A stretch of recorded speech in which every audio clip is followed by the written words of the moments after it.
ஆயுஷ் கவுன்சிலிங்கில் BNOS yoga and நேச்சுரோபதிக்கான round 2 date எல்லாமே ரிலீஸ் பண்ணியிருக்காங்க. ஸோ இப்போ நம்ம கடகடனை எல்லாத்தையும் பார்த்துடலாம். ரிஜிஸ்ட்ரேஷன் வந்து பார்த்தீங்கன்னா கரெக்டாக வந்து அக்டோபர் 4ஆம் தேதி வரைக்கும் ரிஜிஸ்ட்ரேஷன் பண்ணிக்கலாம். அதுக்கப்புறம் சாய்ஸ் ஃபில்லிங் சாய்ஸ் லாக்கிங் வந்து பார்த்தீங்கன்னா அக்டோபர் 7ஆம் தேதி வரைக்கும் வந்து பார்த்தீங்கன்னா அக்டோபர் 5ஆம் தேதியிலேருந்து அக்டோபர் 7ஆம் தேதி வரைக்கும் நம்ம வந்து சாய்ஸ் ஃபில்லிங்கு சாய்ஸ் லாக்கிங்லாம் பண்ணிக்கலாம்.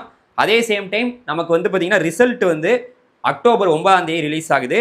அதுக்கப்புறம் யார் யாருக்கெல்லாம் சீட் அலாட் ஆகுதோ அந்த மாணவர்கள் அக்டோபர் 16ஆம் தேதிக்குள்ளே காலேஜில் போய் ரிப்போர்ட் பண்ணுற மாதிரி இருக்கும் அப்படிங்கிறத கடகடன்னு சொல்லியிருக்காங்க. அவங்க சொல்லியிருக்கதை நான் வேகமாக உங்களுக்கு சொல்லியிருக்கேன். இப்போ எல்லாருக்கும் ஒரு கொஸ்டின் வரும். இதில் வந்து பார்த்தீங்கன்னா புதுசாக நியூ அலாட்மெண்ட்டும் இருக்குது, ரீ அலாட்மெண்ட்டும் இருக்குது. 1ஆவது ரவுண்டில் காலேஜ் கிடச்சி ஜாயின் பண்ணிவிட்டு இப்போ நான் வேறு காலேஜ் மாறணும்னு நினைக்கிறவங்களும் மாறிக்கலாம். ஸோ நமக்கு வேகன்சி வந்து பார்த்தீங்கன்னா அதுவுமே கொடுத்துருக்காங்க. இப்போ வேகன்சியை பொறுத்த வரைக்கும் கவர்மெண்ட் காலேஜில் 22 சீட்டு, அதாவது நமக்கு 2 காலேஜ் இருக்குது பிஎன்ஓஎஸில், 22 சீட்டு வந்து வேக்கண்டாக வந்திருக்கு.